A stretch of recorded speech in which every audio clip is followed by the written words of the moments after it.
தாவேகாவும் திமுகவும் அகில இந்திய அளவில் ஓரணிக்கு வர வேண்டும் என்று மதிப்புக்குரிய விடுதலை சிறுத்தைகளின் தலைவர் என் அன்பு சகோதரர் திருமாவளவன் சொன்னார்கள் என்ற செய்தி எனக்கு தூக்கி வாரி போட்டது.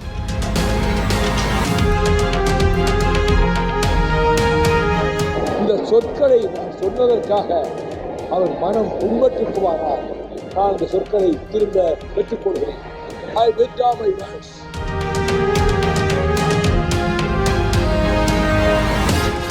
தாவேகா அமைச்சரவையிலையும் நாங்கள் பங்கெடுக்கிறோம். திராவிட முன்னேற்ற கழக கூட்டணியிலும் தொடர்கிறோம். தாவேகாவும் திமுகவும் அகில இந்திய அளவில் ஓரணிக்கு வர வேண்டும் என்று மதிப்புக்குரிய விடுதலை சிறுத்தைகளின் தலைவர் என் அன்பு சகோதரர் திருமாவளவன் சொன்னார்கள் என்ற செய்தி எனக்கு தூக்கி வாரி போட்டது. வடதுருவமும் தென்துருவமும் சேர முடியுமா?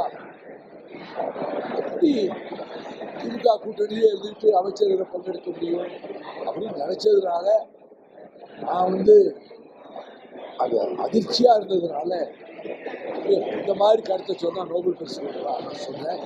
அவரை புண்படுத்த வேண்டும் என்ற நோக்கமில்லை.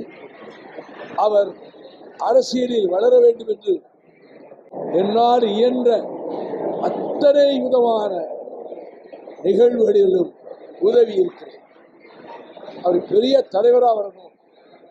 இந்த ஒடுக்கப்பட்ட மக்களுக்கு அவர்தான் ஒரு நம்பிக்கை நட்சத்திரம் என்ற முறையில் 15 ஆண்டுகளுக்கு மேலாக அவருக்கு ஊக்கமளித்துத்தான் நின்றிருக்கிறேன்.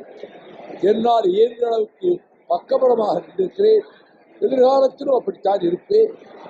எந்த கோபமோ அர்த்தமோ எதுவும் கிடையாது. இந்த சொற்களை நான் சொன்னதற்காக அவர் மனம் புண்பட்டிருக்குமானால் நான் இந்த சொற்களை திரும்ப பெற்றுக்கொள்கிறேன்.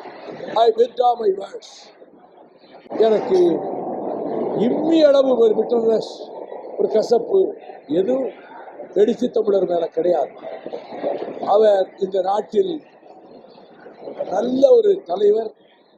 அந்த மக்களுக்கு மட்டுமல்ல, மொத்த தமிழ்நாட்டுக்கே பயன் தரக்கூடிய விதத்திலே பணியாற்றி வருகிறார். தனக்கென்று ஒரு குடும்பம் கிடையாது அவருக்கு. நான் எத்தனையோ முறை அவர்கிட்ட சொல்லி கூட இருக்கிறேன். ஆகவே அவர் கருத்து சொல்வது அவருடைய கருத்து உரிமை, ஜனநாயக உரிமை.